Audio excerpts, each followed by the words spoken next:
রাধা রমনার গোপুসোনার ভোগটা যখন রান্না করি, তো প্রতি বৃহস্পতিবারেই আমি ভাবি যে তোমাদের সাথে একটু শেয়ার করে নেবো আমি কিভাবে তাদের ভোগ দিই। আর প্রতিদিন তো আমার ভোগ করার সময় হয় না, তো আমি ওই সপ্তাহে একদিন বৃহস্পতিবার দিনই একটু ভোগ করে দেওয়ার চেষ্টা করি। তো প্রত্যেক সপ্তাহতেই ভাবি, কিন্তু যাই হোক যে কোনো কারণেই শ্যুট করা হয় না, তো তার জন্য তোমাদের সাথে আমি শেয়ার করতে পারি না। তো আজকে ভাবলাম যে না, আমি আজকে শেয়ার করব, তাই জন্য আজকে কিন্তু একদম তোড়জোড় নিয়েই লেগেছিলাম। আগে মাঝে মাঝে আমি দুধ গরম করে দিতাম, সুজি দিতাম, গ্যাসেই করে দিতাম, কিন্তু আমার ঠিক মন চাইতো না যে ওই গ্যাসে করব, মানে আমাদেরও তো রান্না বান্না হয়।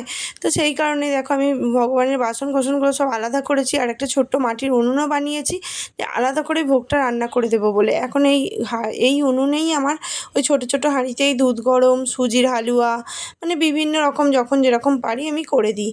আর অন্নভোগটা আমি বৃহস্পতিবার দিনই করি, ওটা রেগুলার আমার হয়ে ওঠে না। তো আজকেও সেরকমই দেখো সব কিছু নিয়ে নিয়েছি। এখানে কাঠ কেটে নিয়েছি ছোট ছোট করে, খুব মোটা কাঠ দিলে জ্বলতে চায় না, তো ছোট ছোট করে কাটে। এই যে দেখে নাও, কাজু বাদাম খিচুড়ি করব বলে আমি এগুলো নিয়েছি। একটু কাজু কিশমিশ নিয়েছি, চাল ডালটা ধুয়ে রেখেছি, গোবিন্দভোগ চাল আর মুগের ডালটা আগে থেকেই ধুয়ে রেখেছি। একদম অল্প পরিমাণ নিই, কারণ হাঁড়ির সাইজটা তো খুবই ছোট। আর একটু চিনি, তারপর হচ্ছে এখানে একটু ঘি দিয়ে রান্না করব, তো তার জন্য নিয়ে নিয়েছি একটু গাওয়া ঘি। আর হচ্ছে এখানে খোয়া ক্ষীর, তেজপাতা ফোড়নের জন্য শুকনো লঙ্কা।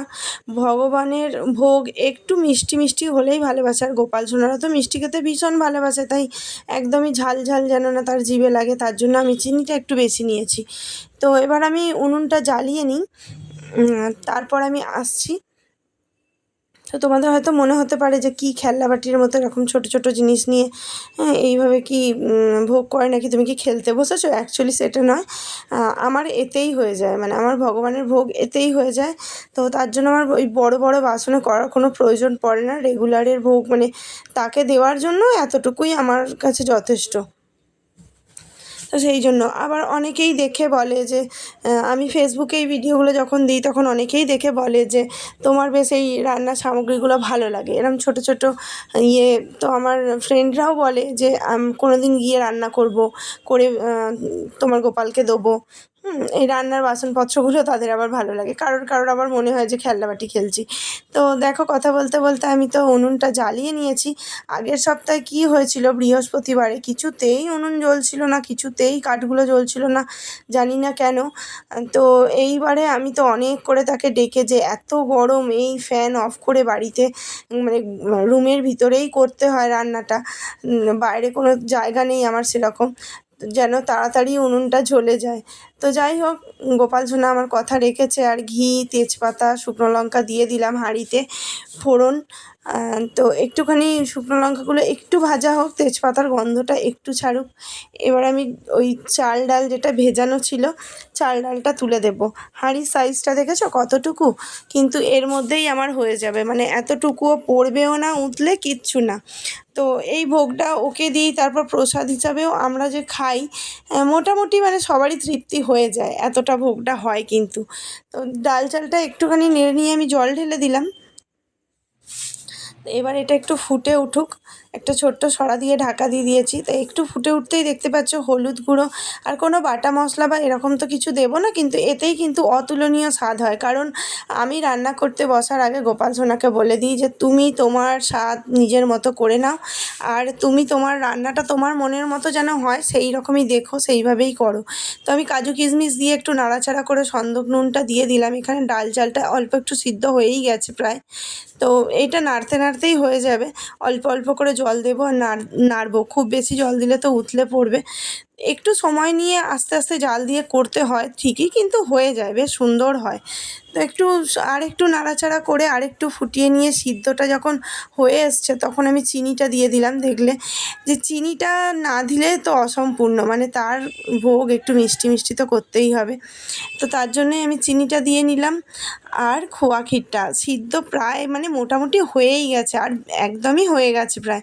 এবার নাড়াচাড়া করতে করতে চাল ডালটা গলে মিশে যাবে, আমি তার মধ্যেই দিয়ে দিলাম খোয়া ক্ষীরটা। এবার একটু মিশিয়ে নিই।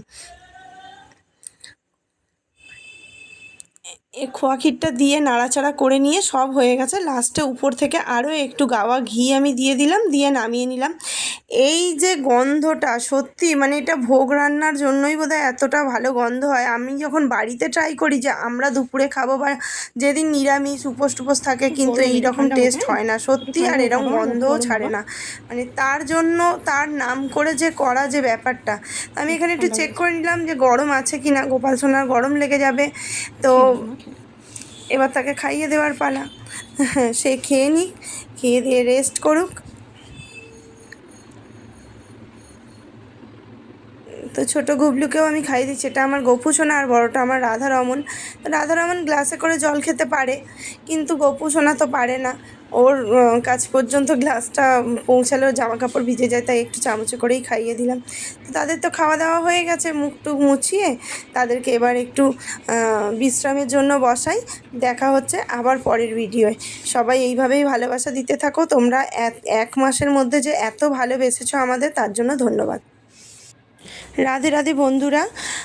তোমাদের যদি ভিডিওটা ভালো লেগে থাকে, তোমরা আশা করব তোমাদের সমস্ত চেনা সাথে ভিডিওটা শেয়ার করে নেবে। টাটা।